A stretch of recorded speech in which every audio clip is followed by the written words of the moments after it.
Before I begin this video, I would like to preface by saying, yes, I'm aware of the cereal boxes right there up. Yes, I see them. My sister likes to collect things. We share a room, and there are like 3 more over there. I don't know.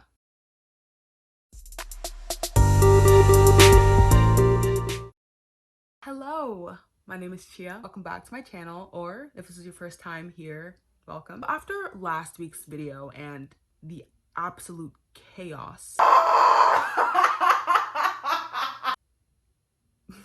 thought that I would bring you guys a bit of a calmer video. If you haven't seen that video, it'll be up in the cards. I specifically wanted to talk about the art of the glow up, both mentally and physically. I really think that I can speak for us all when I say that 2020 has been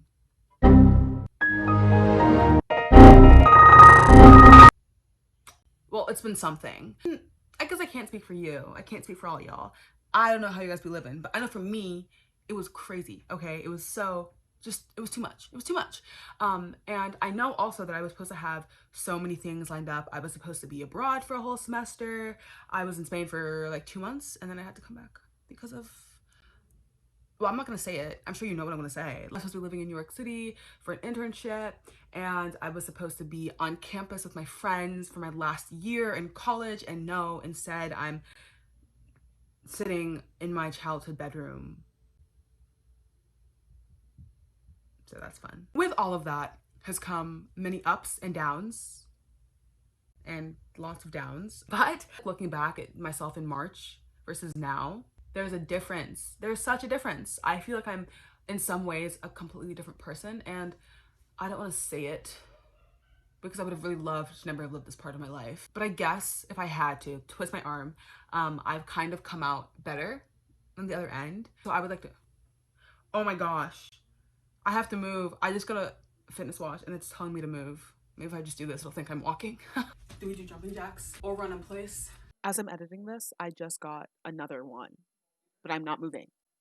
I'm staying right here. Anyway, with that being said, let's get on to the tips. So the first one, which I think is so important, is to cut out any negativity in your life. It might be a little hard to do it, just like you can't just like, boom, gone. Negativity just breeds more negativity. So how are you gonna expect yourself to glow up and be your best self when there's someone holding you back? Starting in the little things. Do you have a toxic friend maybe? Or do you have a bad habit that you notice that you do? Find ways to like cut down on that. For instance, with a bad friend, I think right now is the perfect time to cut bad people out of your life. Maybe just start texting them a little bit less or calling them a little less, and then slowly just fade out like the end credits of that awful part of your life.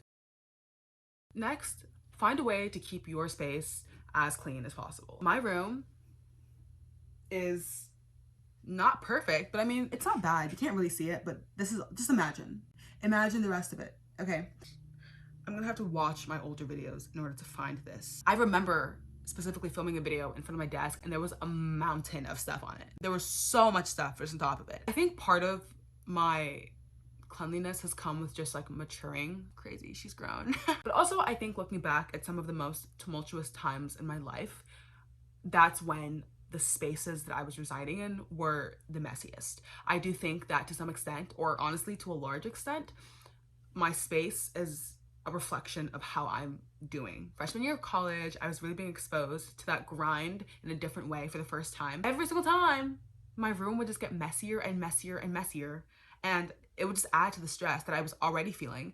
And I remember the feeling of finally walking out of my last test, coming back to my room, cleaning, and then just laying down on my clean bed. Ah, it was such a good feeling. So if you're anything like me, keeping a clean space really just helps the mental. The mental's what it's all about, you know? You gotta glow from the inside before you can glow from the outside. Next, I think something that was super important to me was finding emotional outlets for yourself. I was somebody who turned to food a lot when I was really sad. Like, there's nothing wrong with emotionally eating every now and then. For me, when it came down to it, it was what I was turning to time after time after time. If I failed a test, or if I just wasn't feeling great, I would turn to food, which isn't great because it's not like I was turning to broccoli, okay? Let's not kid ourselves. I was not eating broccoli when I was sad, okay? So finding other ways to express my emotions really changed the game. For me personally, what I love to do is talk to a friend, color, go on a walk, dance. Oh my goodness. Oh my goodness. I'm not good at dancing at all. Don't let anybody ever tell you different. I cannot dance for the life of me. If somebody like caught a glimpse of me, like in the club, right? Like really vibe into the music, and they looked at me for like 5 seconds, they'd be like, wow, wow, she can kind of get down, like, you know, but no. If you look longer than 5 seconds, like at the 6 second mark, you know, something's up. Something isn't right. I cannot dance, but I like to. So something that I really love to do, I'll like put on a few songs that really just get me grooving and I'll dance to them. So it's like a 10-minute break in my day, but it's something that really changes my mood. And I think that your mood is something that just really can be perceived by others, you know? When I feel really good, I radiate more confidence than when I feel kind of down on myself, because it's harder to be like this really confident person when you're always down. So finding ways to really let those emotions out, even if it's watching a sad video to make yourself cry and release those emotions, you gotta do what you gotta do. The next thing that I think is super important is to find people that you can talk to. This was so hard for me. I have a lot of baggage. If I was flying, if that was a thing that we were still doing, I would be paying all, and I mean all, the excess baggage fees. Ask you how you are, you just have to say that you're fine when you're not really fine. I just don't know. I don't like to talk about my feelings. I think that I'm a great person to talk to. I feel like I'm a really good listener. I feel like I try my best to not belittle others' emotions because I know how infuriating that can be. So I feel like I myself am a great person to turn to. Like, I would turn to myself if I ever decided that I wanted to ever open that Pandora's box and talk about my emotions. So that's something that I've definitely been working on, opening up more. I have a friend that throughout this entire past semester, every Thursday at 4 p.m., like clockwork, we would pick up the phone and call each other. She was in Michigan for school and I was supposed to be in New York, but I wasn't, but it's fine. Phones, they're great. Crazy invention. And just talking to her was such a great thing for me personally, first of all, because 2020 has become this just sea of nothingness. Literally, if you ask me what I did last week, I couldn't tell you. It could have been last week or last month. I don't know. At this point, I'm just convinced that time is a social construct and there's nothing that anybody could say to me to change my mind. Not a thing. Also, I'm just realizing that I never explained why I brought up the fact that time is a social construct. I was saying that talking with my friend every week allowed me to kind of benchmark things, because I could be like, oh, last week we talked about this, and the week before we talked about this in relation to this, which really helped kind of add a bit more structure back to my life, especially because every single day I was just on Zoom, taking classes, doing homework, studying for whatever, sitting around, losing my mind. So her phone call every week allowed for some variety in my days. But talking to her was such a great thing because it allowed me to kind of practice talking about some of my emotions. And that really did benefit me. It really did. And even if you don't want to talk to anybody, write it down. This is my journal. I have been writing in this pretty regularly since March. I have always wanted to journal. I've always wanted to be that girl who lays on her bed, kicks up her feet, and is just writing in like cute little script. Like, oh my goodness, Ryan looked at me in the cafeteria today. I was never that person until my flight got canceled 3 times in a row and I thought I was gonna get stuck in a foreign country in the middle of an international pandemic. I don't know, something about that just really made a switch click. My first entry is so sad. Like, it really, I was really going through it, but it really helped me to get it down, you know? I've been writing pretty regularly and I have entries in here that are like almost 2 pages long. Just like when I'm really going through it and I need to like get my thoughts down and I need to just unjumble the mess in my head, it's really helped me. And I think by becoming more in tune with my emotions, it better helps you pinpoint what you need to improve on. You know, if you're feeling some sort of way but you don't know why, then you're not going to be able to say, this is what I need to do.